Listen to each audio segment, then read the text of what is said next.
And we are excited to bring you today's session. So we're going to do a little bit of polling to prompt us. Oh, before we get started, as a reminder, this session is recorded. We will be going into breakout rooms. You can see on the agenda that portion will not be recorded, but everything else will. So we will be doing polling. We'll talk a little bit about the purpose of today's session, which is breaking the Latinx monolith. We'll talk about definitions and demographics of Latin, Latinx, Hispanic, what those different terms mean. We will have a great panel discussion with our great speakers, Mariella and Sibone. And then we'll do some breakout rooms followed by self-reflection, group reflection, and hopefully some action items moving forward. And we'll keep this going. Sounds great. Thank you, Kim.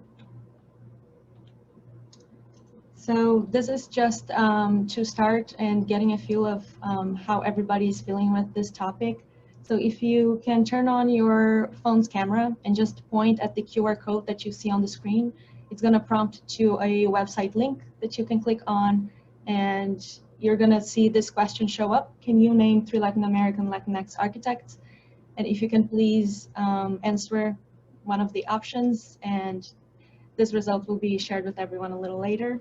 It's just to see, you know, how many of us know or can name 3 Latin American architects.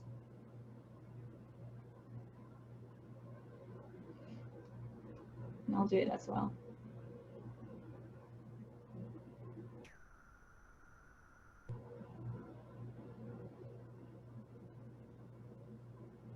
So far, these are very good results for everybody that has joined. We have 20 answers, and 81% has answered yes, which is quite encouraging. 9% has answered no, and 9% I'm not sure. So you can continue answering this poll. Yes, and as more numbers come in, the yes goes down a little bit, but very exciting to see that around 80% of you responded yes to this question. So I'm going to talk a little bit about the purpose of today's session. As Kim mentioned, this is part of a bigger series that we are organizing. It's a collaboration across different organizations within the AIADC and DC NOMA. Tonight we are taking advantage, or I wouldn't say taking advantage, I would say celebrating the fact that we are in Hispanic Heritage Month. So we are using it as a way to celebrate Hispanic and Latino culture in the US and talking specifically about Latinx in architecture. So that's why we opened up this panel discussion, especially given the size of our population in the country. And we're going to be talking about how we are represented within the field of architecture. So the series, Our Forum, Our Impact, is really trying to promote change within our profession and honestly outside of it as well. So we really thank everybody for joining us and trying to promote change together. This is a graphic that was shared with us by a previous panelist, Rosa Sheng from Smith Group.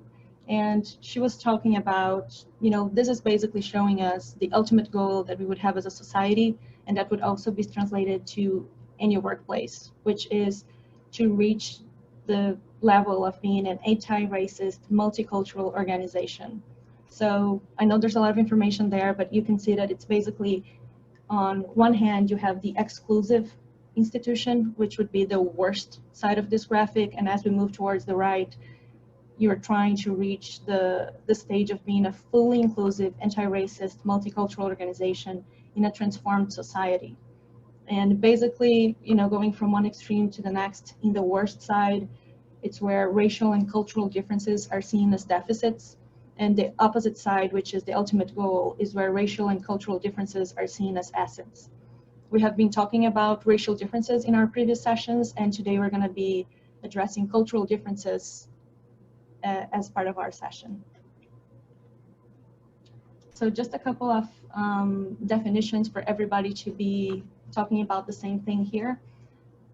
These are important terms that we're going to be using across the session, and it's very easy to be confused by them. A lot of people use them interchangeably, so we just want to clarify some items.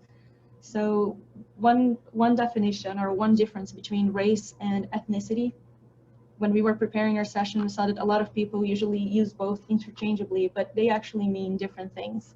So even though both are something that is self-determined, especially when you're filling out a form or the census, which is where a lot of these terms started taking weight, it's something that you determine what your race is and what your ethnicity is. But the main difference is that race is usually talking about, it's usually color of your skin.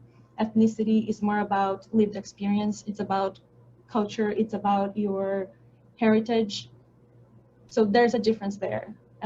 One of the main things that I would like to point out is that we still see in some forms, what you see on the left-hand side, it's like, it says race/ethnicity. And this is what causes problems with so many people, because sometimes those two are packed together as if they were one thing, when actually they are independent of each other. So on the right-hand side, you can see that's actually a screenshot of how the census is this year, where when they are asking you about your race, they give you the options of white, Black or African American, American Indian, or Alaska Native, and then they actually break it down to different races below. And you can see that they're pointing out to different countries of origin, but they are not pointing out to any ethnicity itself. And here, I'm just going to use one of these images to continue on the ethnicity definition. The one you see on the left-hand side, it's another question directly coming from the census from this year, and it's actually asking you, so you have the question about your race, which you select, and then you have this separate question, which asks you if you are of Hispanic, Latino, or Spanish origin. So you could have chosen, going back to your race, you could have chosen Black as a race, you could have chosen white as a race, and here you could also choose that you are part of a Hispanic, Latino, or Spanish origin. So let's talk a little about Latin America and Latin American.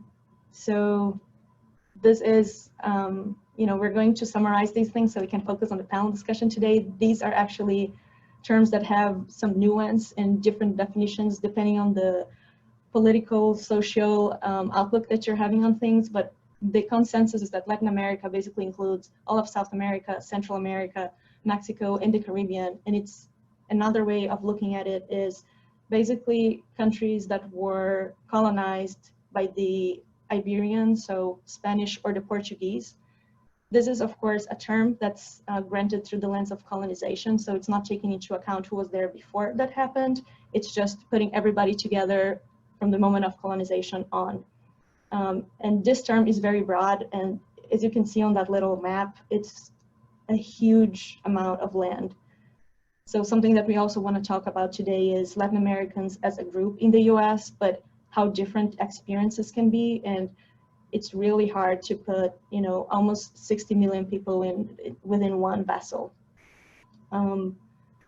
So Latin America consists of that portion of the world. Now let's talk about the one that's I think mostly, it's the one that gets the most confusion. Hispanic versus Latino or Latina. So Hispanic includes Spain, which was the colonizer using this line of thought, and countries that were colonized by them. So what that means is it's almost all of Latin America, but it's not all of it, because the term Hispanic excludes Brazil, which is the biggest country in Latin America. So if you look at the graph that's actually below the map, it's trying to show how those two terms can be applied to some countries who are Latino and Hispanic, but some only belong to one of those two groups. So if you're Brazilian, you're part of Latin America, you are Latino, but you are not Hispanic. If you are from the country Spain, you are Hispanic, but you are not Latino because you're not part of Latin America. Now talking about Latinx or Latine, so these are, even the word Latino, when we say it in English, it's actually coming from the term in Spanish, which is a gendered language. So in Spanish, if a word ends with the vowel O, it's masculine. If it ends with the vowel A, it's feminine. So in Spanish, the way to make that word be gender neutral would be to adding an E to the end, which is Latine, and that's how people are using that term nowadays. And in English, that gets translated to Latinx, which is the gender neutral and inclusive term for Latinos. And we're talking about all of this because one of the topics that we want to address today is identity. So just like race and ethnicity is something that you decide when you're filling out a form, identity is also something that each person individually defines. And again, even though there is a Latino group in the US, the personal and individual identities vary greatly. And just to give everybody some examples for you to try to see how vast these words can be applied to so many different meanings.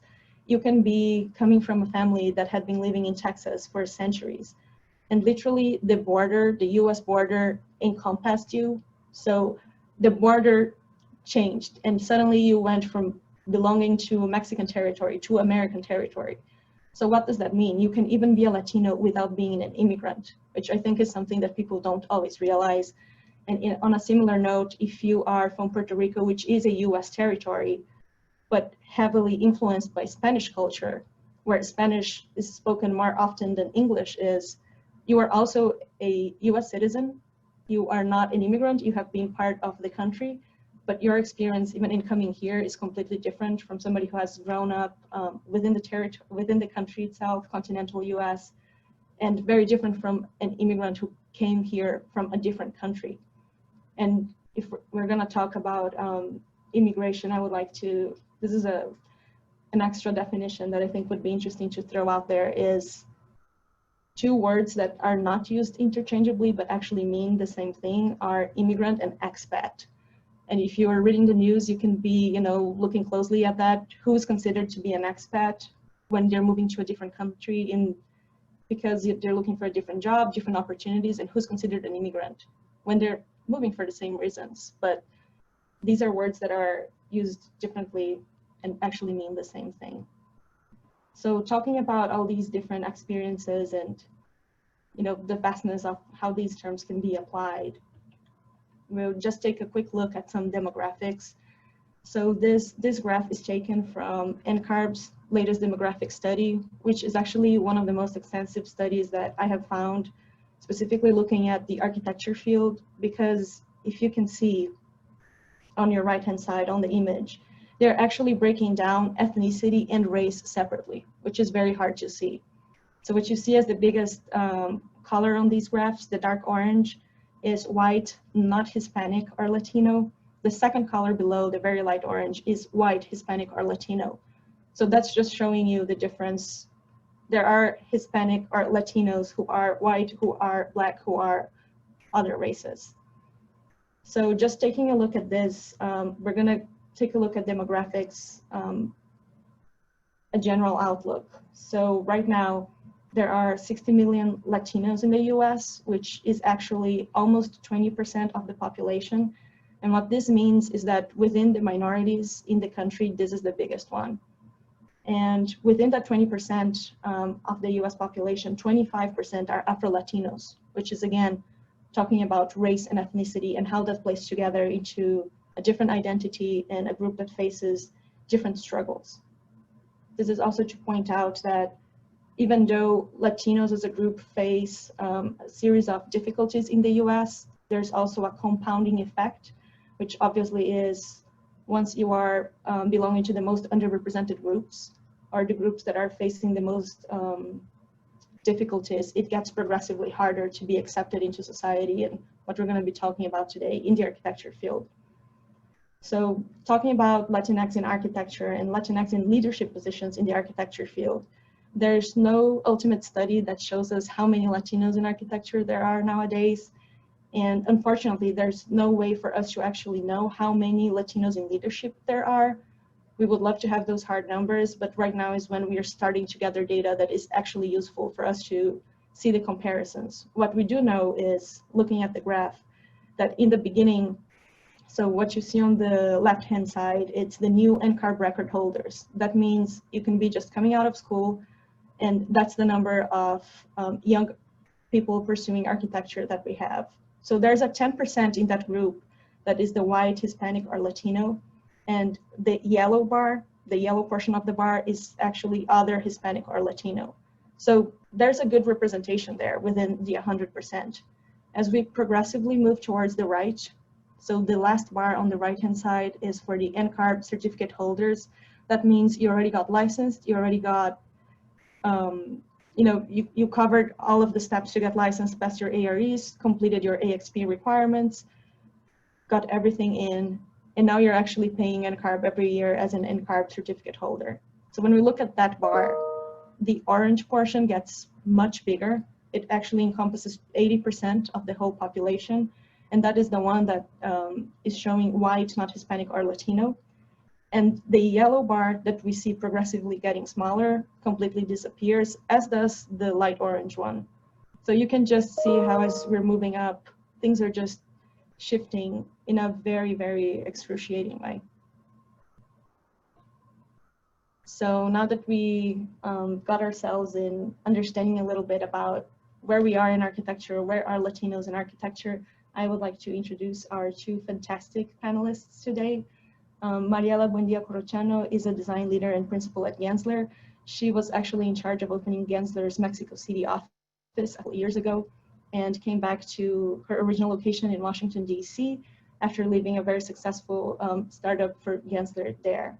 And Simone Diaz-Sanchez is an architect and Rhodes Fellow. She is also, I would call Simone an architect and activist, both with capital A's. She does a lot of work with different nonprofits. They're related to art, urban design, community, architecture, and she has a really long resume of all the actions that she takes outside work that are trying to promote change and trying to make architecture a more inclusive profession. So I would like to invite Mariela and Simone to unmute themselves. Okay, and so we're going to start the panel discussion now. And the first question that we have for both of you is, how is identity tied to your work? And Mariela, maybe we can start with you. Since I'm the oldest.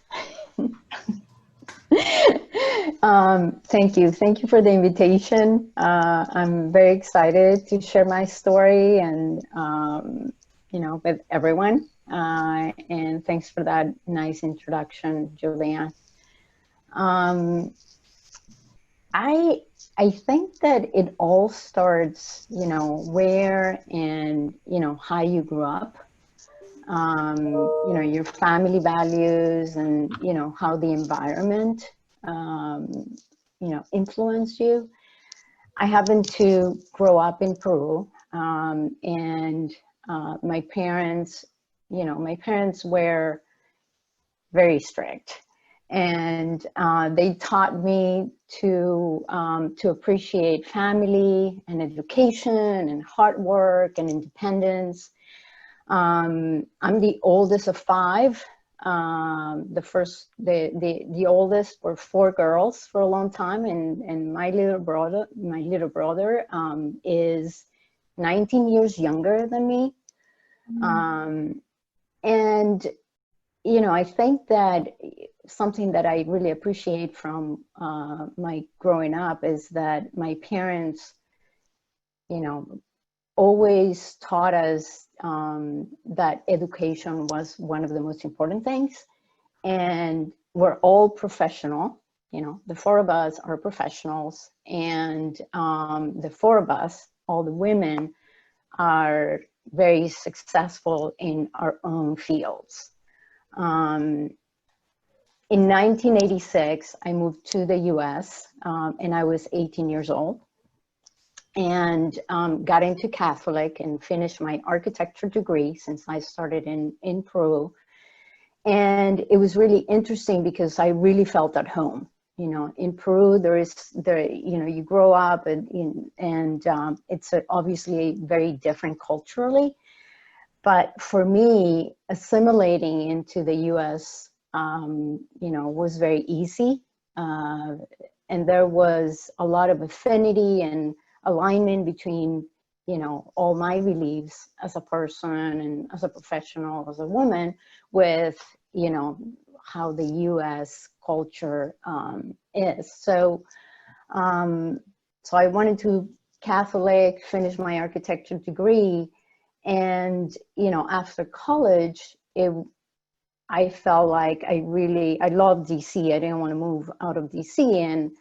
And one of the things that I loved about it is how multicultural it is. And that was also the reason why I felt at home, right? Because there are people from all over the world.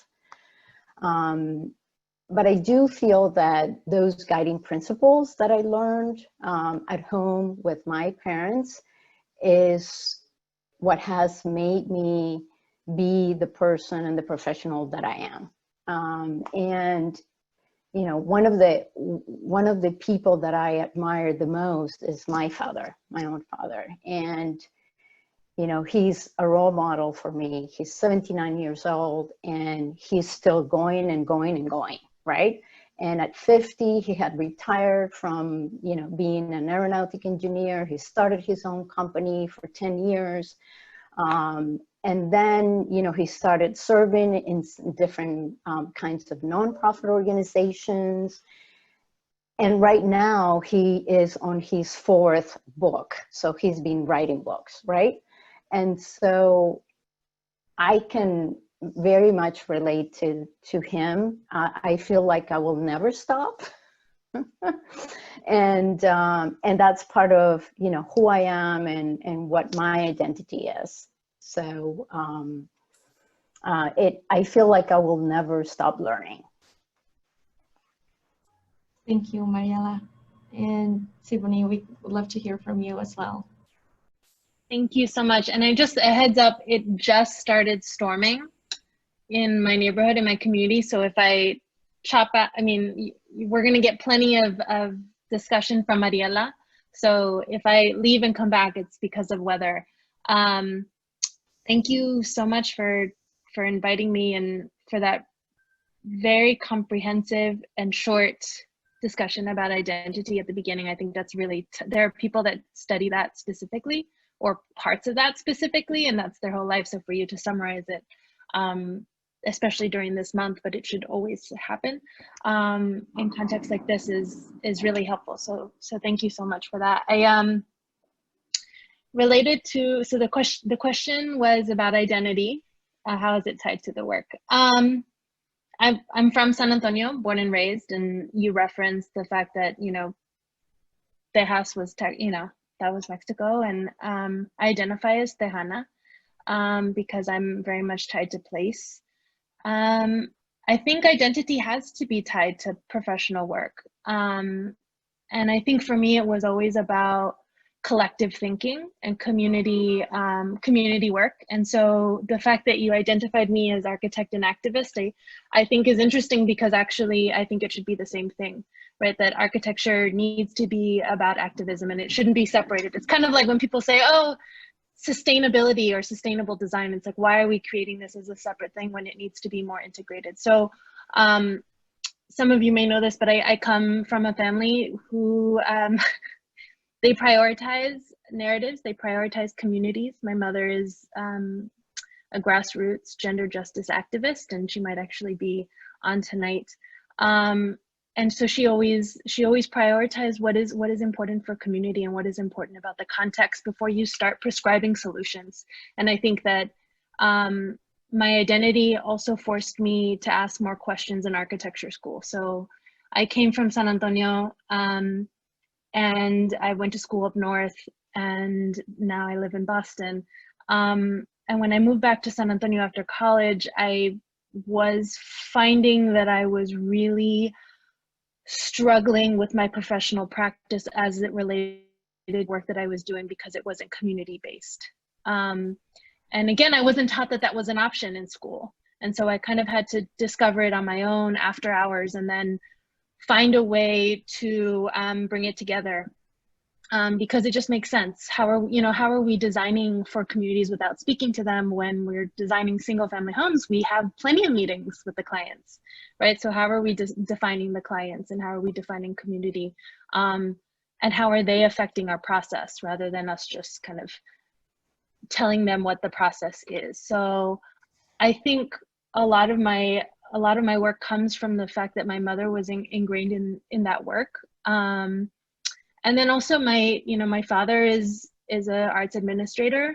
And so it's, what are the components of the work that actually are speaking to artists and that prioritize local art? And then my sister does a lot of things, but her and I are very particular about language. And so I think when we talk about how identity, affects our professional trajectory, I'm very particular about language with community and ways in which we're incorporating art. And those all come from my immediate family. But I would also say that I was raised by my paternal grandparents, for a portion of my life. And so the wisdom of elders, I think, is also tied to my identity, and in my community work and in my architecture work and in my design work, which I think are all together, right? And my activism, which is one thing, is reflective of the need for diversity and generational voices. And that's hard to do, and it shouldn't be. And I think we need to accept that sometimes creating spaces for diverse voices, especially in a time of COVID, that we just need to prioritize it and move through it. So yeah, I think it's about prioritizing collective voice and not prescribing, and that's led the trajectory. Thank you so much, Siboney. I think something that's very interesting that both of you mentioned is part of your identity is not just where you're from, but family has a really strong, it's a very strong element that you look up to and you learn from, and then I think a lot of our identities come from that. And I do think that's usually something that is, stereotypically tied to Latino culture as well. But I do think it's so important to understand that every generation can learn something different. And just like you can build wealth through different generations, you can build knowledge and you can inspire. And I think you two seem to be a result of those families who have always been, striving to learn more, be better at what they are, and then you just achieve more with every generation. So tying it to the architecture world, I would say, we took a quick look at the numbers and how underrepresented Latinos are in architecture, especially in positions of leadership. So you two are really great role models. I personally admire both of you very much, but I did struggle when I'm thinking, who are my role models that have gone through this path and have this identity? I can count them in one hand. So how was that for you two? Who did you look up to as you were progressing in your career? And what do you think is not working in architecture that we don't see Latinos being represented across the board? And Siboney, you can start this time. So who do we look up to? And what was the second part? I just want to be clear. The second part was, what do you think is the problem for us to not be seeing Latinos represented across the board? We see a lot of Latinos in the initial phases of their careers, but not so much in leadership positions. Mm-hmm. Mm-hmm. I've mentioned this before on past in past public speaking events, but I would say I've had over 10 bosses who are all white male and only one Black female boss that I report to. And I think that's the problem that we're talking about when you see those graphs, right? The colors disappear in leadership, and a lot of that deals with the barriers, the licensure, the testing, the education, and all of the things in between. I was the only Latina in my graduating class for undergrad too, so it's you see yourself as a minority throughout, and you feel like you're a minority to all, and I mean that in the sense of being minor in the greater scheme of things. And so I can't really say that I knew very many Latina architects. I think one of the women that I looked up to in undergrad was, and now is NOMA national president, is Kim Dowdell. So I've looked to her and followed her from a distance. She is not Latina, she's a Black woman, and just, I don't know if I can cuss here, but she's a badass. And so I think it's not just looking up to Latinas or Afro-Latinas, it's also looking around us within BIPOC communities too. And so it has been hard because nobody really has your one your experience, right? In college, I felt that. In all of my professional positions, I felt that. And so you need to look elsewhere for mentorship, and you don't have that sponsorship. So I think what I try to do is make sure I'm creating opportunities for those discussions, whether it is bringing, you know, Dennis, I think, is also on this call, a professor at University of Texas, Arlington. He has brought me in several reviews and several speaking opportunities, and I'm touching on that because it is important to fold in the experiences that you wish you would have had and said yes to those things. I also was connected with a young woman, Stephanie Rosas, who's out of Michigan.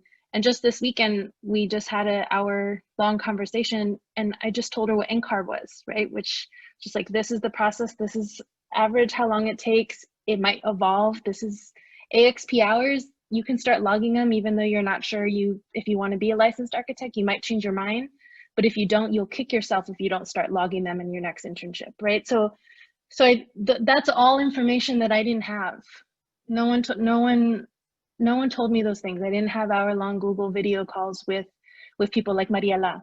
And I can't imagine the power I would have felt in various rooms and in this pursuit of licensure, which I think requires a lot of assimilation culturally to get to, unfortunately. But it also is about looking back and speaking the truth and saying yes to the panel discussions, like I mentioned, or saying yes to those calls and explaining the process, and not just your grievances about it, but logistically.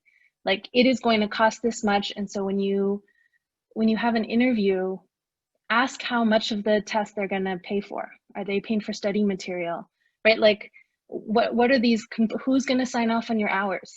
Identify those people within interviews, because I think if you are the only Latina in a workspace, and I'm speaking from my experience, you're already pushing, this sounds cliche, but you're already pushing on so many different kind of boundaries that I felt apologetic asking for more logistical questions that could have made me succeed, maybe faster or differently, because I didn't have a mentor or a sponsor.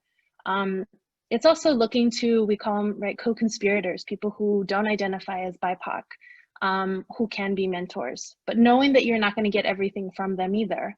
And so again, I look back to community, right? Who are the activists in community? Who are the artists in community that can be mentors outside of the architecture profession, in the way that I need to develop professionally, because there are other ways to develop professionally than just having a principal architect who you get coffee with once a month, right? Mentorship and sponsorship looks very differently. Does that answer the question? That was a ramble. That was awesome. There's like 10 interesting points that come out of your answer. Thank you so much, Siboney. Mariela, so now coming to you with the same question, why do you think we don't see so many people like you who are in leadership positions, who are Latino architects? And did you have role models when you were starting your career? Who were you looking up to? Yeah, I have to say I was very fortunate. Through, since I was in school, I had very good relationships with my professors, for instance, and I established those, role model kind of, relationships. Iris Miller was one of my professors. Oh my God, I don't know how many years ago, but I still see her. I still have, dinner with her and Larry, every 6 months, right? And we're always in touch. And she was a great person when I was in school, but also right after college. I worked with her, on an hourly basis. And then, I was very fortunate to work with, an Argentinian architect who is actually in the webinar. Very talented. And I learned, when I came to the States, I didn't know how construction was done. And, he taught me everything about residential construction, and we did retail together, and I learned so much from him. And, as I finished school, I was very fortunate to work at the Lehman Smith McLeish, who is, you know, women owned, and she was yet another role model for me for the next, you know, for those early career years. And as I was moving along through, you know, different organizations, I was hired by this Venezuelan architect at Gensler. And then in Gensler, you know, with the array of, you know, mentors that I had, from Chris Murray, who is, you know, again, part of this webinar, who just sent me a text. And, you know, Diane Hoskins, who is an African-American CEO for the firm. Here is the largest architectural firm in the world, and we have a woman CEO that's African-American. To Robin Clare, who is on the board, to Chris Banks, who, you know, really took me under her wings and elevated me through the last, you know, 20 years. I guess I've been extremely fortunate in my professional life to have all these people cross my path and help me through. Yes, some were Latin Americans, some were not. Some were women, some were men, some were gay. And, you know, to be exposed to that kind of leadership, and they took me under their wings and you know, helped me navigate such a large organization like Gensler, and introduced me to new relationships so that I was able to take on a lot of different opportunities, even to, you know, lead the design for the firm, you know, worldwide. That to me was unthinkable, you know, 5 years ago. But all of them provided those opportunities. And because I'm the person that I am, I just grabbed them and, you know, took advantage of them. And so because I've been so fortunate, what I've been trying to do, you know, in my last 25 years of working in this profession is helping all the people that I work with, you know, the different young professionals, help them develop skills, soft skills, but also trying to find the right opportunities for them to succeed. Because I think that that's one of the critical aspects of being successful, or just, you know, being there, right?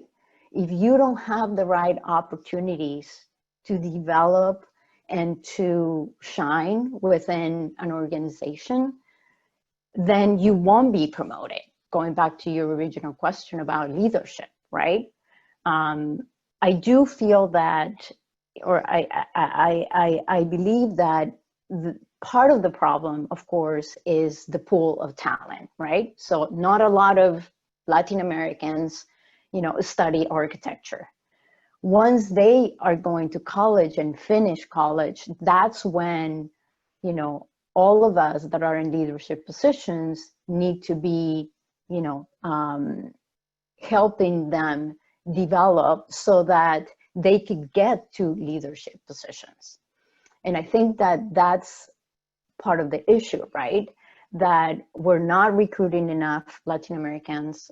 We're not focusing on their development and their growth and providing the right opportunities so that they're able to jump and elevate themselves to those kinds of leadership positions.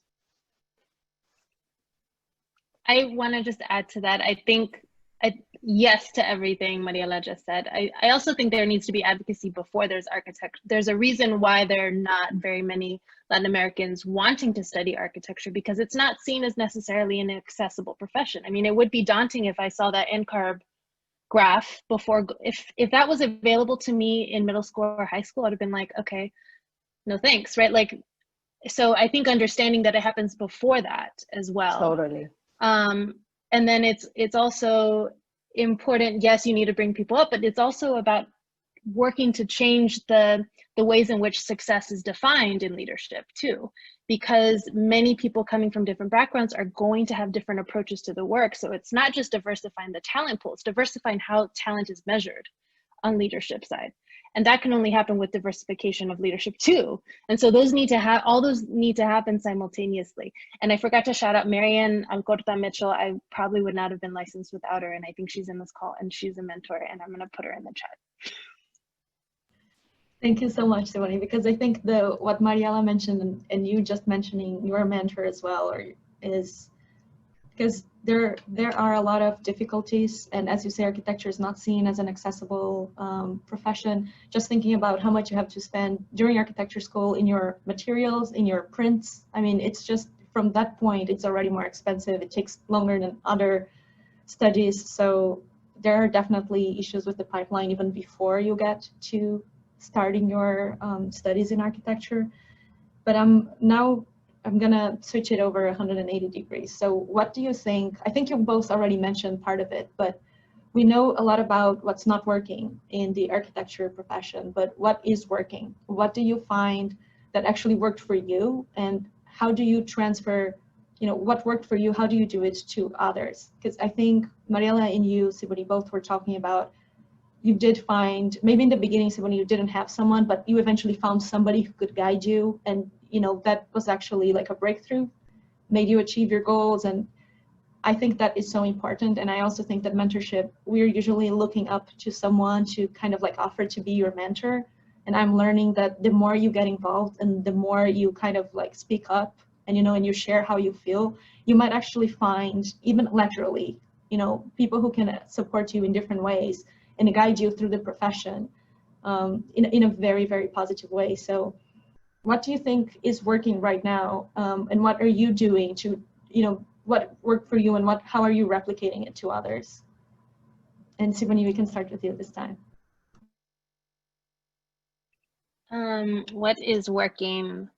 I think conversations like this, right? I think making sure that you're following up in the moments where you do meet people, right? We met at NOMA last year, which is coming up next week, the NOMA conference in Brooklyn. And I think following up and building those relationships has really been life-giving, because in a lot of the situations and a lot of the rooms where I am the only Latina and oftentimes the only female, there are moments where just the series of meetings, you start to question yourself if you are talked over. And so I think for me, it's having not creating echo chambers, but having opportunities to debrief on your experience in a way that is honest and real, that helps you move forward and see the truth of that experience, whether that was something you were processing or there actually is a problem in the way that you are being addressed. So I think for me, what I've learned is stepping back, and what is working is when you have these communities where you're able to be honest with yourself. I think also it's important to advocate for yourself too in those spaces. And so being honest about those, creating your own circles, but also in the spaces where you don't have those circles, being able to advocate for yourself. I also insist on surrounding myself with people that are smarter than I am. And so that has been, I think what's really worked for me is befriending people who are smarter than I am in very, very different ways too. People in multiple disciplines, I think, has really informed my work and how I approach my professional development. And so not just hanging out with architects, I think has been a big part of what has worked for me personally. I am really inspired by younger Latinas who I meet who are entering the profession, and saying things that, I'm only out of school 10 years or so. And so I think hearing them say things that I would have been really not embarrassed to say, but maybe would not have had the energy to say, or the confidence to say in workspaces. And so I think I think that is important, and that's working. And I know I've said this in other contexts, but I've been called strident in multiple cases. I've lacked discernment, and seeing younger people speak their truths in other spaces has been empowering and works. I think also what I said before about kind of all of our approaches as the profession continues to diversify, the approaches to design and to the profession are going to diversify, they are going to vary, and sometimes that can feel lonely. And so I think forgiving yourself when your approach to a design solution is different. I'm trying to think what else has worked.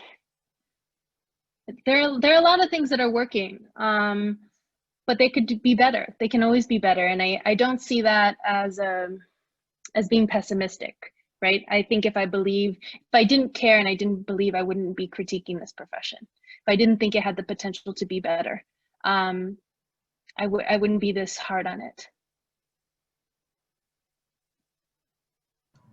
Great, thank you so much, Sivani. And Mariela, what do you see as something that is working? What do you see that worked for you and that you're trying to replicate now to others? The way I see it is, I think that, bringing that multicultural or, point of view, a different point of view to our profession, to the work that we do, I have found that to be more an asset than not. And,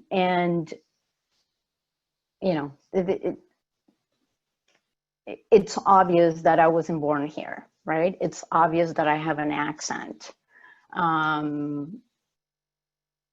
But I think that through my career, I've found that, in more cases than not, that has been, a positive,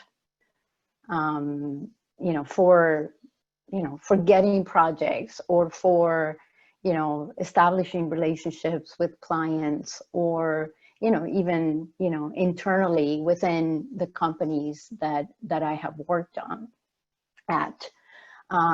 And, I didn't come from an affluent family, but, you can tell, and because I'm sharing this very personal things with you, that, I have very, very strong values, and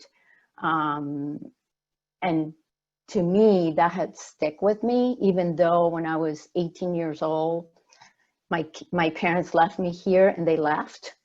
And for all of you that are Latin, you know what that means for parents, right? For parents to let their kids go when they're 18 and, especially, coming from Peru and in a different country, that was, very unusual. And so I think that the whole idea that,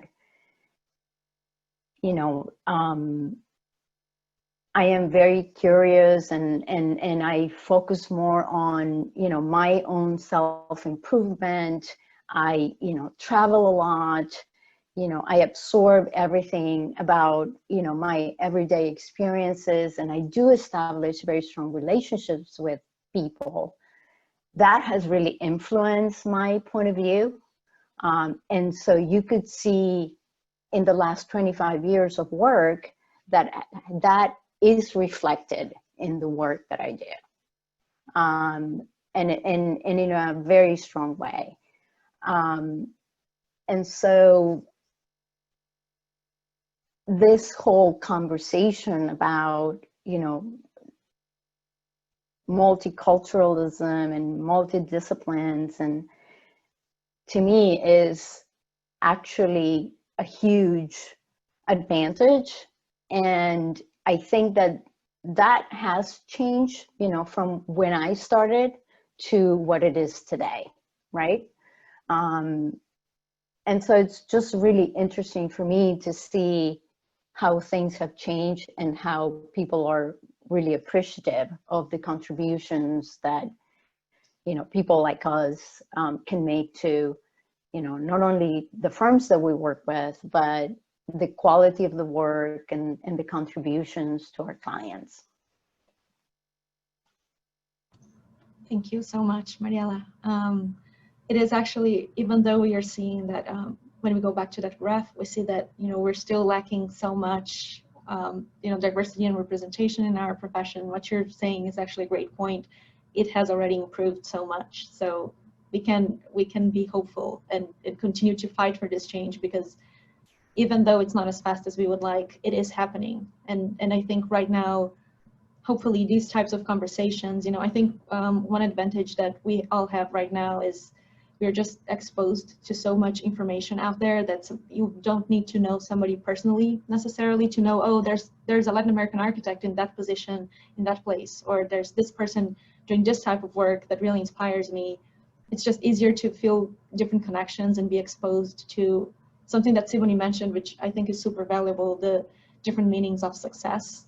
And in talking about role models, I think that's also key. Who are your role models for what, right? It's not just one person that represents one thing and your whole life is just circling around one unique goal. So thank you both for sharing so many great points. I'm going to continue with something you mentioned, Mariela, because it's kind of tied up to the chart that we were looking at in trying to become an anti-racist, multicultural society. So what do you see as some of these assets that, growing up with, I would say, a more global view, with a multicultural view, with a multicultural experience, what do you think that actually brought to you? And what are some of the other, I would say, advantages or assets that you see in people who have a shared story or who have just been, exposed to multiculturalism as they were growing up?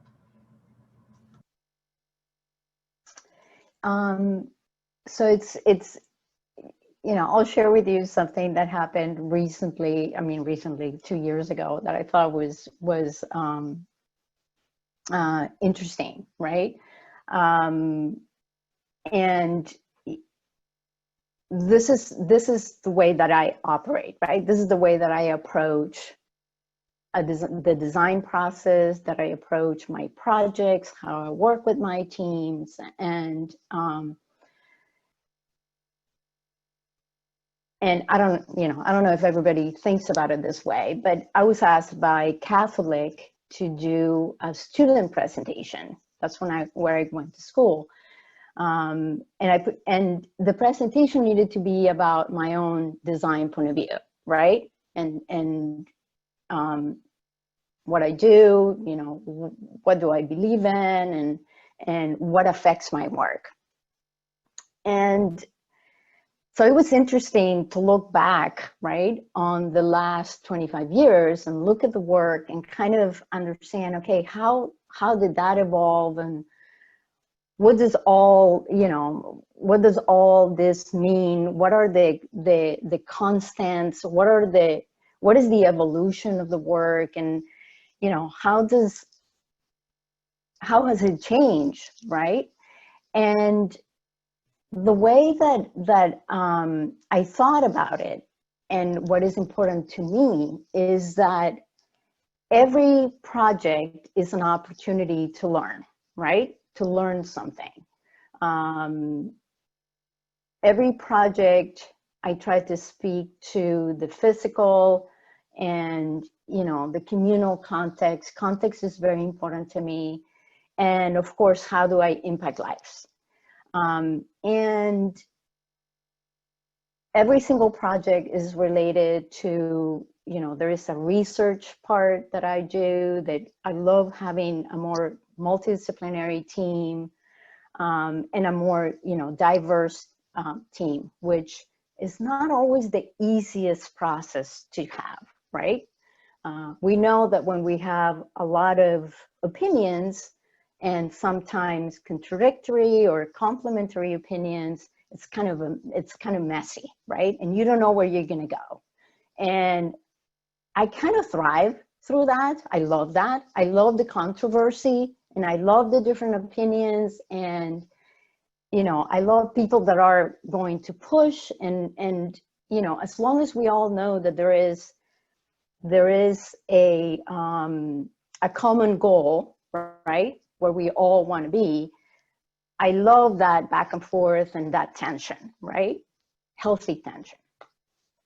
And so when you look at the work, right, it's all about the human experience, right, with context, with craft, and that's what I define as design excellence. But I think what's interesting is something that you guys don't know about me is that I am a wrestling mom. I have 2 boys. They're grown up now, but for 10 years, I basically lived and breathed wrestling. And so, you know, I learned a lot about the sport. I am very passionate about the sport. And to me, design and architecture is like wrestling. And so that was the analogy, right? To be a successful wrestler, to be a wrestler, you can do anything in life. And I don't know if you guys have read about it or are familiar with the sport, but there are many leaders that have been wrestlers. And I think that they are so unique, right? And they see life in such a unique way that is very different from people that don't. It's like a cult, right? That's kind of how we all feel about it. And so, you know, for me, design is not a profession, it's a way of life. And there is that analogy between wrestling, because once you have wrestled, everything else in life is easy. And so, you know, I won't bore you with, you know, all the analogies, but that to me affects, right, the way that I approach projects, the way that I deal with teams, the way that, you know, we experiment with technology and processes to get to, you know, design excellence. And I'm kind of deviating because, you know, of course, that's what I do all day. But to answer your question about, you know, how does this translate into your work and how does multicultural, you know, points of view affects your work and who you are and your identity and, you know, all this to me, everything that I live through and even my kids, right, and what they do and what I do for them affects who I am as a woman, as a professional, as a designer, as a mentor. And that's just, you know, one way where, you know, it comes through alive, right? And so for those of you that don't know anything about wrestling, one of the quotes that I love is that, you know, a leader is one who knows the way, goes the way, and shows the way, right? And so that's kind of how I behave with my teams and, you know, through the process of design and delivering projects. And I think that that's just one part of me, right? Just like I'm a Latin, I'm a woman, I'm a wife, I'm, you know, a lot of different things. And so my background, my values, wrestling, and all my mentors are, have influenced the person that I am today. Thank you so much, Mariela and Simone. I'm going to ask you the same question. It's actually time's flying by because I'm enjoying this conversation so much. But so to close the panel discussion before we go to the breakout rooms for everybody to exchange ideas about this panel discussion. So what do you see as the assets of growing up with this multicultural point of view? What do you see as advantages to to just having that exposure, and how does that translate to your work? Yeah, I mean, how do I follow wrestling? This is beautiful. I want to know more about the analogies that Mariela was just referencing. I know nothing about the wrestling world. I, as an asset, I think multicultural is it's in the name. It's multi, and so there are always complexities to everything. And so I think coming from that space, understanding that there are complexities to every bit of our work, and also architecture and design has some flavor of being a generalist. And so understanding that there's just a lot of things you need to be considering in any given moment. And I think, you know, the way Mariela was talking about this sort of multitasking, but urgency and intensity in coordination is very much a part of who I am as a Latina.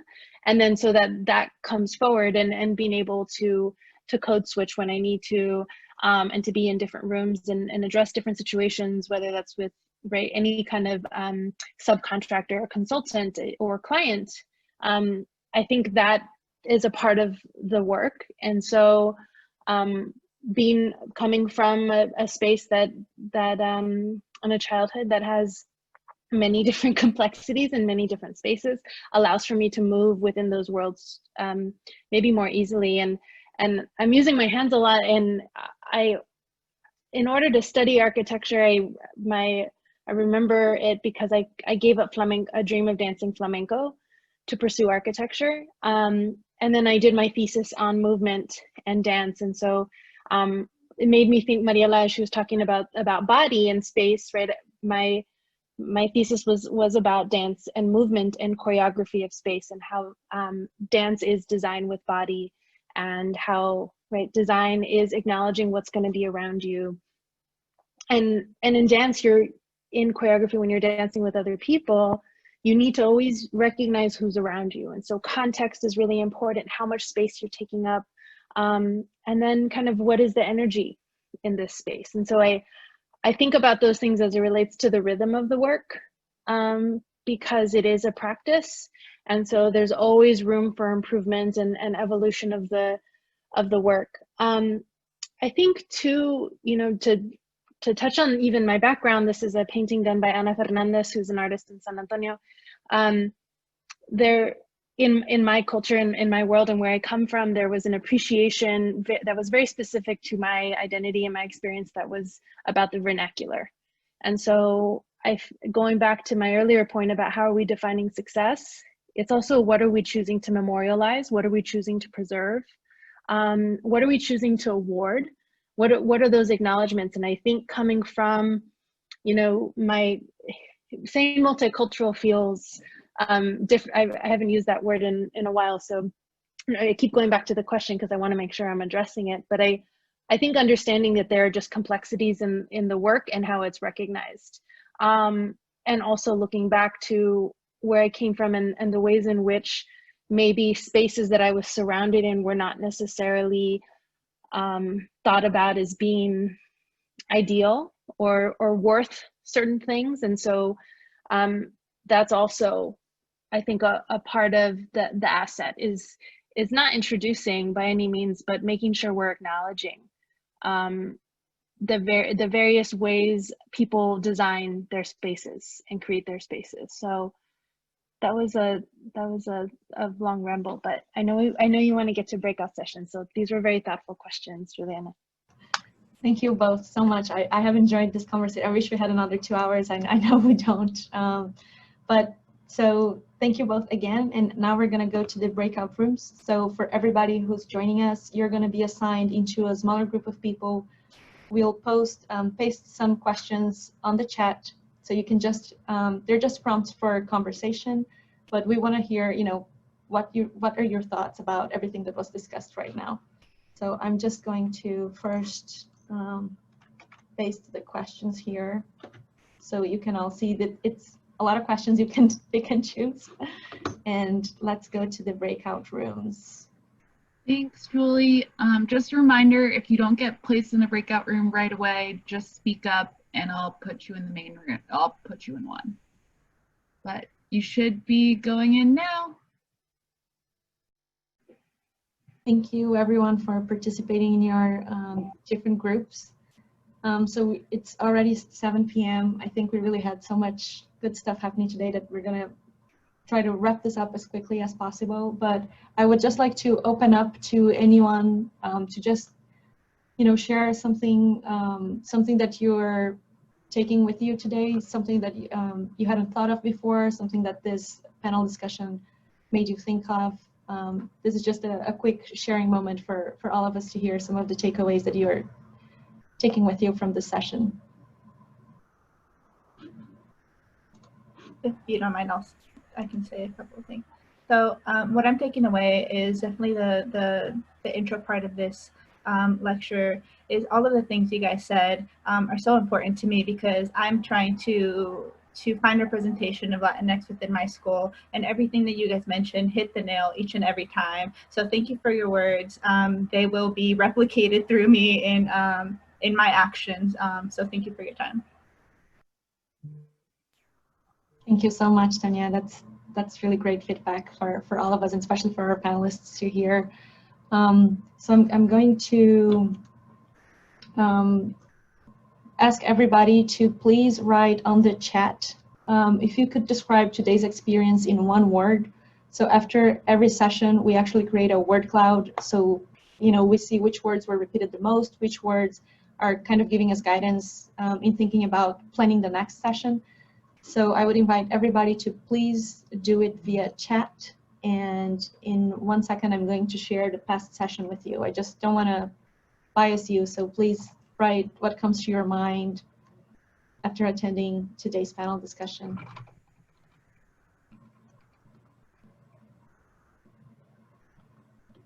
Yes, and the more you participate, the better. It's really great feedback for all of us organizing this session. I am going to show you the word cloud from the last session, but please continue typing your words via chat. So this is how, if in case you don't know, the way a word cloud gets arranged is the words that are repeated the most, they get a bigger size. The words that are repeated the least get a smaller size. So it's just a very positive feedback that we have had across our different sessions. I hope it's going to be the same today. I hope everybody's enjoying this as much as I am. But we see a lot of positive messages, and also I think important ones as necessary, critical, important, and overdue, impactful.